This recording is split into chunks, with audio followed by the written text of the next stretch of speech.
요즘에요, 가난한 사람이 너무나 많냐면요, 노인들이요. 무료 노인 급식소가 있거든요. 예를 들어 빨간 밥찬이 뭐 사회단체도 많이 하잖아요. 그러면 줄이 장사진이 일어나요. 그래서 이제 쪽박 숙소, 그러니까 신용불량자, 그 다음에 코로나로 인해서 부채가 늘어나니까 가게 문을 닫고 생계가 어려운 사람이 늘어나니까 기초생활수급자가 늘어나는 겁니다. 그래도 틈새마다 돌보지 못한 사람들이 굶어 죽는 게 가끔 피곤하잖아요. 왜 가난한 사람이 많으냐 이렇게 물어요. 누가? 노인들이 오래 살으니까 그래요. 재수 없으면 120살까지 산다는 말이 나옵니다. 사실 소비의 미덕도 필요하지만은 노력으로 집을 살 수 없는 것을 젊은이들이 요새 알고 있잖아요. 연봉 받아가지고 집 산다는 건 불가능한 걸 알기 때문에, 그러니까 그건 젊은이들이 좌절감을 해가지고 지금 일을 안 하고 있는 현상이 7%라는 슬픈 얘기가 나오는 것이 다 여기에 기인되는 것이다. 안녕하세요. 부모님 연구소 독자 여러분, 반갑습니다. 21세기 사회발전연구소 이복유 소장입니다. 갑자기 수명이 길어졌거든요. 그러니까 요즘 뭐 회갑잔치, 칠순잔치, 팔순잔치는 사라졌습니다. 재수 없으면 120살까지 산다는 말이 나옵니다. 그런데 최근에 제가 문상을 다녀온 일이 있는데요. 한 집에 갔더니 99세예요. 돌아가신 분이. 또 한 집은 98세예요. 100세 시대가 실감나는 거예요. 근데 왜 그러냐면 우리나라의 지금 평균 수명이 83.6세입니다. 남자는 80.6세고 여자는 86.6세입니다. 여자가 더 사는거든요. 근데 왜 여자가 더 사느냐? 내 나름대로 생각은 창조주가 여자가 아기 낳는 일이 너무 힘드니까 그 일을 보상해 주려고 조금 더 살게 해준 게 아닌가 이런 생각 들고요. 그건 내가 농담입니다. 이 고령화 사회라는 것이 2000년도에는 우리가 100명 가운데 7사람이 65세 이상이었습니다. 18년도에는 14%입니다. 근데 이것이 고령화 사회거든요. 고령화로 가는 거. 이제 초고령 사회는 언제냐면 25년, 앞으로 3년 후에는 65세 넘은 사람이 20% 넘으니까 5사람 가운데 한 사람은 노인인 거예요. 누구도 예상치 못한 겁니다. 근데 이제 65세 이상이 노인이라는 것이 65세 가지고 지하철 타보면요. 요즘 여자들은 얼굴 루즈 바르고 화장하면 노인네들이 당신이 여기 앉느냐고 막 뭐라 그래요. 젊은 사람도 65세들 보이거든요. 그러니까 노인을 유엔에서는요 80세에서 99세를 노인이라고 18살부터 65세까지 그걸 청년이라는 청년. 그 다음에 100세 이상이 돼야 장수 노인이다. 이렇게 노인의 비율을 이제 높여가고 있는 과정인데 왜 노인 빈곤이 심각하냐? 노인 빈곤율이요 우리나라가 37.6%입니다. 근데 남자는 31%예요. 여자들은 41%예요. OECD 국가가 전체가 14%가 빈곤인구인데 우리는 거기에 약 3배가 한국의 노인들이 빈곤율이 높습니다. 이거 왜 그러냐? 이건 간단한 거예요. 젊은 애들이 아기를 낳지 않으니까, 노인들은 죽지 않으니까 갑자기 노인 비율이 높아지는 거예요. 이게 무슨 급작한 일이라고 하지만 급작한 일이 아니에요. 아기를 많이 낳으면 노인 빈곤율은 낮아지고 노인들의 숫자는 줄어들어요. 비율이. 그러니까 초고령 사회는 얼마든지 할 수 있다. 그래서 요새 어제 보니까 충청북도에서 아기 낳으면 1,000만 원 준대요. 첫 해는 500만 원 주고. 왜냐면 돈만 받고 이사 갈까 봐. 고2 되면 200만 원 주고 그다음에 200만 원 주고 이래서 5년간에 나눠서 준다 그러더라고요. 젊은 애들이 아기를 많이 낳아야 노인 인구의 비율을 줄일 수 있다는 겁니다. 그럼 주변에서 돈이 없어지는 현상이 뭐가 일어나느냐? 경제가 성장하면 부자가 증가하는 건 바람직하지만은 반대로 거기에 따라서 가난한 사람이 또 늘어나거든요. 요즘에요, 가난한 사람이 너무나 많냐면요, 노인들이요. 무료 노인 급식소가 있거든요. 예를 들어 빨간 밥찬이 뭐 사회단체도 많이 하잖아요. 그러면 줄이 장사진이 일어나요. 그 다음에 이제 각 구청에서는 노인 복지를 위해서 값싼 음식점을 운영해요.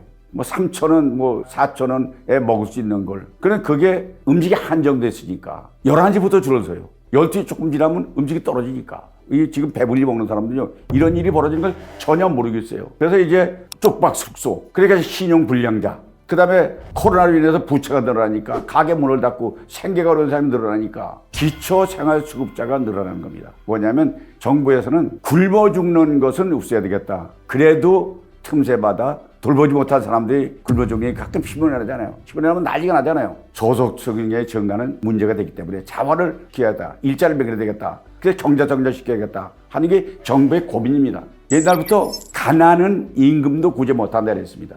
그런데 저출산 시대가고 노동력이 없으니까 생산 공장을 못 닫았잖아요. 그러니까 저임금의 미국 근로자들을 불러다가 한국에 와서 일하고 있잖아요.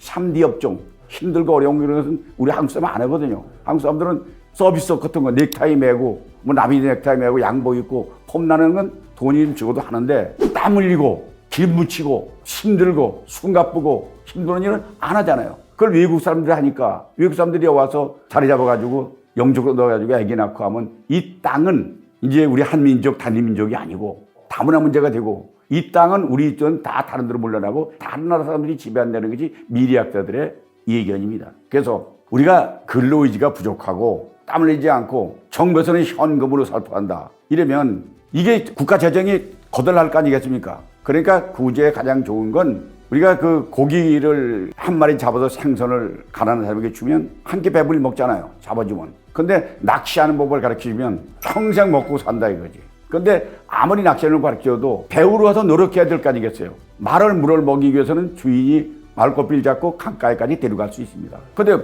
강가에 간 말이 물을 먹는 것은 말이 해야 되는 거예요. 사람이 물을 대신 먹을 수가 없습니다. 그래서 말에게 물을 먹이는 심정 같은 이런 문제는 지금 끊임없이 제기되고 있다. 그 반면에 또 한 가지는 지분을 갖고 있습니다. 그래서 수입이 없습니다. 그 비싼 재산세 나는 돈이 없어. 세금 못 내면 집을 팔아야 될 거 아니겠습니까? 그러니까 노년의 여유를 갖는다 그런 것이 어려우니까 새벽부터 노인들이 박수 주러 나가 다니고 동사무소에 가면은 뭐 벽보 띄고 청소하고 이러면 일당 주는 게 있고 서너 시간 일하면 그거를 노인들이 원하는 대로 다 주는 게 아니라 없어요. 예산이 있기 때문에 한 사람에게 몇 분밖에 기회를 안 주기 때문에 그걸 못 받아가지고 아우성 치르는 현실이 이 한국 사회에 일어나고 있다. 그러니까 노인 문제는 심각하다. 수많은 사람들이 고생하고 있다. 이런 얘기입니다. 그래서 이제 요즘 이제 그런 얘기를 많이 하잖아요. 물가가 올라 큰일입니다. 물가가 가면 그냥 어제가 다른 오늘 다릅니다. 근데 우리가요, 물가 올랐다는 거를 시장 가서 5만 원 가지고 보던 시장을 10만 원 가지고도 못 본다는 얘기는 뭐냐면 물가가 5% 올랐다 한 달에. 그 두 달 가면 10% 오르잖아요. 10% 오르면 현찰 갖고 있는 100만 원이 90만 원이 되는 거예요.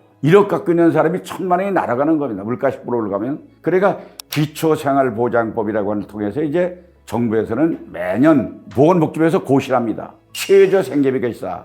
이거는 최저생계비는 중산층 정도에서 저소득 정하는 사람들의 60% 정도를 줘야 생명을 유지해서 주거비하고 먹고 사는 걸 해결하기 때문에 1인 가구는 한 달에 120만 원 정도 있어야 된다. 2인 가족이면 200만 원 있어야 된다. 3인 가족에서는 260만 원 있어야 된다. 하는 것이 소위 말하면 최저 생계비를 매년 발표하기 때문에 여기에 대해서 이제 지급을 하게 되면 그 정부의 포퓰리즘 현상이 나타나기 때문에 이것은 국가 재정이 거덜날 수밖에 없는 형태이기 때문에 이게 사회적 문제가 되는 거죠. 왜 가난한 사람이 많으냐 이렇게 물어요. 누가? 아니 내가 그걸 어떻게 알아요? 근데 한 가지 노인들이 오래 살으니까 그래요. 옛날에는 빨리 죽으니까 노인들이 머물 시간이 붙잖아요. 실직고래위야. 실직 먹기가 어려워. 67, 8세에 죽었어. 이제 안 죽는단 말이에요. 그래서 옛날 공무원들이 60세에 퇴직할 때 퇴직금을 일시불이 있고 연금이 있어요. 일시불은 보통 60년 살다 죽으니까 한꺼번에 타서 다 쓰고 죽겠다. 요즘은 그런 일시불 하는 사람이 없어요. 퇴직하고 나서도 저도 퇴직하면서 20년 이상 했으니까 안 죽잖아요. 그러니까 대물림하는 가난을 해쳐가는 길은 사실 소비의 미덕도 필요하지만은 노력으로 집을 살 수 없는 것을 젊은이들이 요새 알고 있잖아요. 봉급 받아가지고 연봉 받아가지고 집 산다는 건 불가능한 걸 알기 때문에 그러니까 그건 젊은이들이 좌절감을 해가지고 지금 일을 안 하고 있는 현상이 7%라는 슬픈 얘기가 나오는 것이 다 여기에 기인되는 것이다. 이렇게 말씀드릴 수가 있겠습니다. 자, 그런데 젊었을 때 나보고 노인 대비를 한 경험이 있느냐? 그럼 묻더라고요. 사실 저 젊어서요. 그날 월급 받아가지고 먹고 사는 일이 급급하고 애들 학비 제거하고 먹고 사는 게 급급한데 어떻게 언제 노후 대비를 해요? 못했습니다. 그러니까 그건 나쁜 아니고 모든 노인들이 지금 돈도 계속 있을 줄 알고 또 늙으면 죽을 줄 알고 애들 다 학교 보내고 집 팔아 학교 보내고 땅 팔아 학교 보내고 했는데 본인이 안 죽으니까 그게 사회 문제가 되는 것이 바로 이제 경제적인 열이 없어지는 것이다. 이렇게 말씀드리고 있고요. 생계를 위해서 자녀들에게 기대하는 것은 어려워지게 됐다. 제가 이제 80대가 되어 보니까 후회하는 게 있느냐 이런 얘기를 질문하더라고요. 80대가 되고 나니까 노년의 주변에 노후 준비가 안 된 사람이 너무 많아요. 근데 우리나라 사람들은요. 잘 되면 제 탓이고 못 되면 조상 탓이라 합니다. 주변에서 보면요. 정말 노후 대책을 전혀 준비하는 사람이 너무 많아요. 왜냐하면 경제 교육을 우리는 안 받았어요. 요즘에 외국에서는요. 유대인들은 어려서부터 경제교육을 시키거든요. 경제교육이 뭐냐면 다른 거 없어요. 경제라는 건 남의 주머니에 남의 돈을 내 주머니로 옮겨오는 거예요. 그 옮겨오려면 가장 쉬운 방법은 쓰리로 해서 소매치기 해오는 거죠. 지금. 간단하잖아요. 두 번째는 뺏는 거예요. 세 번째는 몰래 훔쳐오는 거예요. 가장 쉽잖아요. 근데 사회가 그렇게 해서 국가가 유지되겠습니까? 그건 국가에서 이제 처벌하는 거고, 그 대신에 남의 주머니 돈을 내 돈으로 옮겨오는 기술을 배우라는 거지. 그러려면 저희들 서비스를 제공해주고, 그리고 대가를 받는 거, 아니면 노동을 대가 주고 노역의 대가를 받는 것, 아니면 자기의 전문 지식을 그 회사나 다른 사람에게 넘겨주고 그 대가를 받는 것, 또 물건을 사다가 싸게 사다가 비싸게 받는 것, 아니면 새로운 물건을 만드는 것, 또 남의 물건을 만들어 놓은 것을 옛날에는 농촌에 농사진 거 장사꾼들이 서울 갖다 팔았잖아요.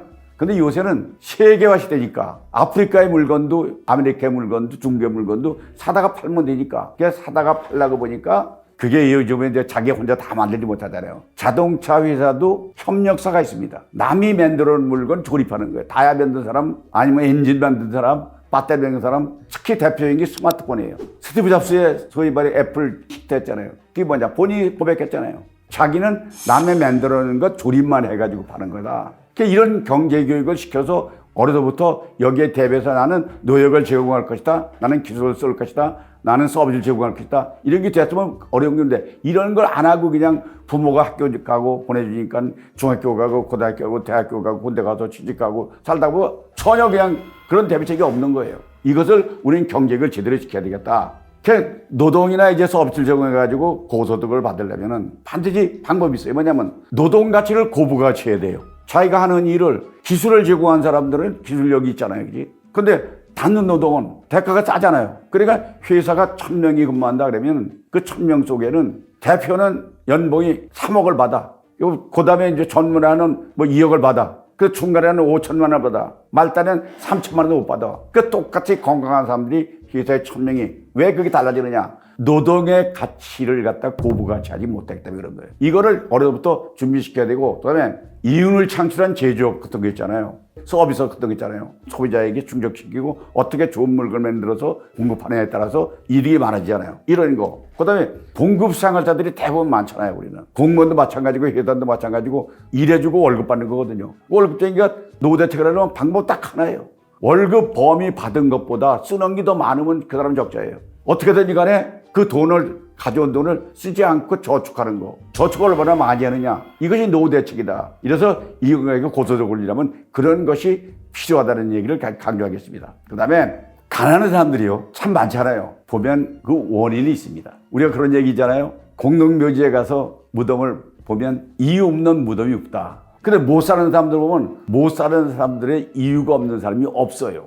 예를 들면 부모가 사업을 실패해가지고 어려서부터 내가 초등학교 때 3학년 때 부모가 망해가지고 파산을 해서 그때부터 나는 신분배달을 했다, 뭐 이런 얘기 많이 하잖아요. 그게 이제 실패 원인이죠. 그게 대물림이 되는 거죠. 그 다음에 가장이 갑자기 병으로 죽었다, 뭐 교통사고 났다, 뭐 화재가 났다, 그 사망을 해야 되면 그 이제 그런 얘기를 내가 종종 하는 거예요. 이 가족이 행복하려면요, 식구가 5식구면 5식구가 아버지한테만 의존한 경제활동을 하게 되면 나중에 마지막에 아버지가 무슨 사고가 나면 그건 안 되잖아요. 근데 성공한 사람들은요, 대개 아버지가 승부해도 아들이 바로 승계한다든가 뭐 이런 것이 필요하고, 그 다음에 다른 것은 본인의 과실로 인해서 특히 도박, 음주, 그 다음에 사기, 범죄, 절도, 뭐 파렴치한 거, 이런 거에 매달려서 글로 가게 되면 그 사람은 회복 불가능한 상태로 평생을 이제 그렇게 살기 때문에, 가난한 사람들의 원인은, 그러니까 미리 우리가 교육을 시킬 때 거기에 대비해서 글로 빠져가지 않도록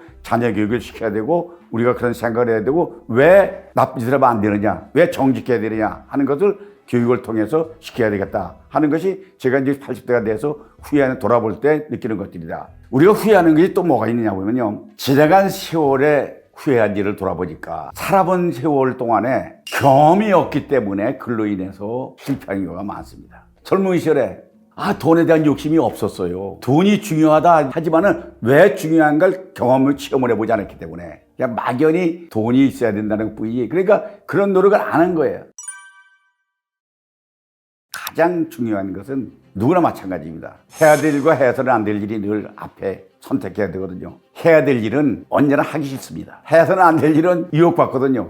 저녁에 끝나고 소주 한잔 하는 거, 바람둥이들 또 춤추러 가서 바람 피는 거, 뭐 이런 거, 해서는 안 될 일, 이거 하면은 실수하거든요. 근데 그런 거에 그래도 안 매달리고 그런 데 매몰되지 않은 것은 후회를 덜하게 된 계기이기 때문에 요새 젊은이들 누구든지 바른 길이 아니면 도둑놈들이 도망갈 때 어디 도망가는지 알아요? 반드시 왼쪽으로 도망갑니다. 왜냐? 지가 바른 길 다니면 도둑질하겠어요? 그런데 우리는 그런 거에 대한 기대. 근데 제가 그래도 잘했다고 생각하는 게 있습니다. 뭐냐면 걔도 젊은 시절부터 한 길로 30여 년, 40여 년 동안을 공무원 생활을 위기를 갔다는 거.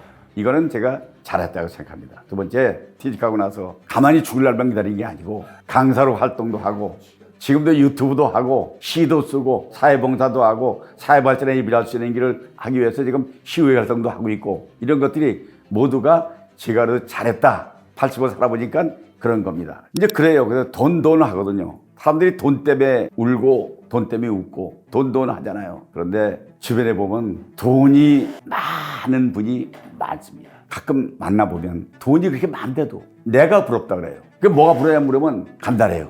가정의 부부간에 원만한 화합을 하고 늘 즐거운 생활을 하고 건강하면서 욕먹는 일 안 하고 일하는 걸 즐거워하고 그러니까 저보다 돈이 엄청 더 많은 사람이 불행하게 느껴지는 건 뭐냐? 건강이 나빠진 거라든가 어느 사람은요 결혼할 때 부잣집에 결혼해서 아주 떵떵한 사람도 있어요. 내 친구 하나는요 글쎄 세상에 부인이 자동차를 억대 내는 자동차를 사줬다 그러더라고요. 그래 깜짝 놀랐어요. 야 부인이 아니 억대 넘는 외제차를 사줬단 말이야? 그랬더니 야 저 친구 부인 돈 많냐 했더니 나보고 그 친구가 그래 너 저 친구 부인 몰라? 했더니 얘 처갓집이 엄청 부자야. 빌딩이 몇 개야. 그 집에 무남동녀야. 게다가 장인이 2년 전에 죽었대요. 장모도 병들어 곧 죽는데 그리고 전부 자기 돈이야. 근데 내가 보니까 그 친구도 건강이 나빠. 돈만 많아도 건강 나쁘면 소용없고요. 그 돈이 많은 사람은 뭐가 좋으냐? 뭐가 좋거든? 좋은 집에 살고 좋은 자동차 타고 고기 반찬 먹고 좋은 거 먹고 이런 거 아니에요. 요새 고기 많이 먹어가지고 살쪄가지고 살 빼느라고 고생하는 사람 많습니다. 오히려 건강하게 산에 가서 나 혼자 산다 이러고 뭐 이러면서 사는 사람들 TV에 그건 나오잖아요. 그지? 그러니까 돈만 많고 있는 것이 행복이 아니라는 걸 느껴지는 것이고 그 다음에 돈보다 중요한 거는 뭐냐면 항상 원만한 부부관계를 갖는 것. 그 다음에 늘 행복하기 위해서는 소확행, 소소한 일을 가지고 행복하게 느끼는 겁니다. 소확행 다른 거 없어요. 아침에 일어나서 하늘을 바라볼 때 맑은 하늘에 구름이 둥둥 떠는데 맑은 공기가 참 상쾌하다. 아 얼마나 행복합니까? 또 갑자기 있는데 친구가 전화 왔어요. 오래간만에. 야 오늘 점심 같이 먹자. 그래서 가서 짜장면 간 걸 둘이 얘기하면서 먹는 그 관계. 그다음에 가다 보니까 길가에 들꽃이 너무 예뻐. 바라보니까 너무 꽃이 예쁜 거야. 야 이거 오늘 그냥 지내갔으면 볼 거 아니야. 이렇게 소소한 일에 행복을 느끼는 것. 이것이 건전한 행복을 느끼는 거기 때문에 돈만 많이 있다고 거기에 매몰돼가지고 돈에 쩔쩔 매고 다니는 것은 바람직한 건 아니다. 이렇게 말씀을 드릴 수 있습니다. 그 다음에 부동산하고 주식 중요한 거냐고 물어요 누가. 그런데 저는 노년에 이거 하지 말라고 권합니다. 왜 그러냐면 주식을 제가 옛날에 해봤어요. 주식할 때 제일 안전한 게 공모주거든요. 원가로 이제 공모 받아가지고 올라가니까 하나를 했는데 엄청 뛰었어요. 그런데 회사가 잘 나가. 주식값이 계속 뛰어. 그래서 있는 돈 없는 돈 해가지고 몽땅 요새 말로 몰빵을 한 거야. 아 이제 나는 이제 이거 가지고 근데 어느 날 그 건설회사인데 건설회사가 폭삭 망했어. 건설회사는 망하면요 아무것도 없습니다. 주식이 값이 안 나가요. 주식 한 주에 20원도 안 가. 그래서 증권회사에 전화 걸었어요. 그럼 내 주식 얼마 있는 거 그걸 어떻게 갑니까? 와서 가져가세요. 아니 그 종이장 주식 가져가면 뭐예요? 그랬더니 그 사람이 그래요. 이거 갖다 집에 갖다 뒀다가 100년 좀 지나면 애들이 나중에 골동품처럼 팔아먹게 되지 않겠습니까? 이게 농담이죠. 요새는 조금 이자가 올랐습니다만 얼마 전까지만 해도 정기예금 이자가 1%입니다. 1%입니다. 1억 넣으면 1년에 수익이 100만 원입니다. 그러면 그 은행의 물가는 상승하니까 은행에 넣으면 만큼 손해가 있는 거예요. 그래서 주식은 배당금이 나오니까 그래서 소위 우량주라는 걸 샀습니다. 그랬더니 그 우량주가 지금 반토막입니다. 그러니까 주식 내가 또 어느 주식 브로커한테 걸려가지고 내가 지나간 얘기지만은 주식의 귀재래요. 평소에 자동차도 외제차 타고 다니면서 양보도 잘 그 기름도 뭐 가르고 뭐 아주 폼나게 다녀요. 내가 돈을 나한테 맡기면 내가 따블을 맹글어 줄 테니까 나한테 맡기세요. 그럼 그거 가지고 여행 다니세요. 걔 나는 돈이 없다 그래도 자꾸 꼬이 걸래. 그래서 외국 여행이나 한번 잠깐 동남아로 갔다 올까 하고는 얼마를 줬습니다. 내가 보니까 그 사람이 죽었는데 보니까 맡긴 건 나뿐이 아니에요. 주변에 많은 사람들이 다 그 사람한테 맡기는데 어느 사람은 몇 억을 맡겨가지고 그 사람이 입고 다니던 자동차는 전부 남의 사기의 돈에 의해서 쓰던 거예요. 그런 것도 부동산도 과거에는 아파트 당첨 받으면 평균 1억 정도 수익이 났습니다. 지금도 아파트 분양할 때 가면 부동산하면 돈 많기도 하고 어느 건 땅을 뭐 개발될 때 강남 지역 같은 데가 갑자기 뭐 사고 나면 그냥 껑충 뛰기도 하고 그래서 요즘 소위 말 기획 부동산이라고 해가지고 많은 사람들이 뭐 어디 개발될 거니까 지하철에 들어가니까 이게 하고는 나중에 그거 사놓으면 개발이 전혀 불가능한 녹지 지역이라든가 또 맹지, 자동차도 들어갈 수 없는 맹지 그런 땅은 사면 돈 안 먹게 되고 팔리잖아요. 보통 이 재산은 환가성이 중요한데 그래서 섣불리 부동산 투자해가지고 그것 때문에 땅 사서 망한 사람도 수직이수다. 근데 더 부동산은 어려운 게 뭐냐면 시드머니가 있어야 될 거 아니에요. 땅 안에 수색에 옛날에 평당 4억 같다. 4원 같다. 그거 사야 될 거 아니에요. 근데 그때 4원이 있느냐고요. 지금 어디 땅이 얼마가 하는데 그거는 사놓으면 올라갈 것이다. 시드머니가 있어야 될 거 아니에요. 그렇게 하고 부동산은 언제나 그것도 완전한 건 아니다. 그래서 주식도 문제고 부동산도 문제고 그러면 노비 대비에 나보고 어떻게 하라는 얘기냐 이런 얘기 아니에요. 근데 노후 대비는 일확천금을 꿈꾸면 크게 실패합니다. 손해보기 무지개 있습니다. 적은 수입이라도 알뜰살뜰 절약해 쓰고 저축하고 예를 들어서 월급쟁이가 월급 받아가지고 돈 남는 사람이 있습니까? 모자라요 다. 모자라도 일단 300만 원 월급을 받는다. 어차피 모자라니까 처갓집에 가서 30만 원 꺼다가 쓰지 않고 30만 원 일단 저축하고 나머지 270만 원 가지고 한 달을 그냥 살고 나면 1년 가면 360만 원의 저축액이 있는 거예요. 30만 원씩 빌려 쓰게 되면 부채가 300이 늘어나는 거예요. 부채 못하니까 이제 안 되니까 사채 쓰고 이래서 사채가 이자가 늘어나고 그러면 이 사채에 옹매 되면요. 이거 망하는 게 이거 뉴스에 많이 나오고 연속해도 많이 나오니까 적은 수입이라도 가장 지혜로운 건 수입 범위 내에서 생활하는 거. 그게 중요하고 그다음에 정부의 복지 정책에 따르되 취업하려고 되면 일자리를 찾는데 자기의 경험과 경력을 살릴 수 있는 자리. 예를 들면 토목 기술자다 하면 토목을 분야에 일한다든가 아니면 자기가 기계를 잘 다룬다면 기계 분야에 한다든가 이게 중요하고 그다음에 이제 이 공무원들 같은 경우에는 이게 자기가 그 하던 일 경찰관 하는 사람 같으면 학교 보안관 이런데 활동하면서 하는 게 좋겠다. 근데 우리가요 50대 60대가 이제 곧 노인이 되잖아요. 근데 노후를 지금 방치하고 있단 말이에요. 그들에게 조언을 한다고 하면 모든 사람의 출세하고 성공하고 돈 있는 거는 순간입니다. 지금 돈 있다고 내일 있는 것도 아니고 지금 잘 나갔다고 해서 내일도 그 자리에 있는 것도 아니고 그러니까 노후 자금을 미리 차곡차곡 저축하고 그다음에 더한 것은 연금을 물론 국민연금도 필요하지만 개인연금이라든가 여러 가지 연금을 해놔가지고 노후에 대비하면 그래서 지금 외국에서는요 선진국에서는 결혼식 끝나면 끝나고 제일 먼저 부부가 하는 일이 뭐냐면 퇴직하고 날 때가 해외여행을 가기 위해서 적금 드는 거예요. 그런 것이 외국 사람들은 여행을 많이 다니잖아요. 처음에 결혼식 끝나고 바로 적금을 드는 거예요. 그래서 나중에 부모를 모시기 위해서 적금을 드는 거라든가 자기 수입 범위 내에서 돈이 있을 적에 수입 범위 내에서 추모 있게 쓰게 되면 그게 60대 50대에게 이제라도 늦지 않았으니까 권고하고자 하는 것입니다. 그러면 노후에 주식 부동산보다 이것이 중요하다 하는 것은 다른 거 아닙니다. 지내간 일 돌아보고 후회하지 말라는 거죠. 부동산 주식 해보셨나요? 다른 사람의 노후 대비 부동산의 성공을 보고 부러우신가요? 그럼 확실히 대비할 방법이 있나요? 이거 다 답은 본인이 갖고 있는 것입니다. 여러분 괜찮았습니까? 여러분 훌륭한 노후는 준비하는 자에게는 밝은 미래가 다가옵니다. 꼭 준비하시길 바라면서 오늘 강의 여기서 줄이겠습니다. 여러분 고맙습니다. 이 세상에 자기의 건강, 자기의 경제, 자기의 노후를 책임질 사람은 아무도 없습니다. 내가 쓰는 겁니다. 내 인생 내가 지는 거거든요. 그래서 한 번 사는 인생이잖아요. 그러니까 지나간 일 후회하지 말고 미래는 또 두려워하지 말고 그래도 꿈을 미래 가지고 차곡차곡 전진해 나가는 이런 지혜가 있길 바라면서 여러분 훌륭한 노후는 준비하는 자에게는 밝은 미래가 다가옵니다.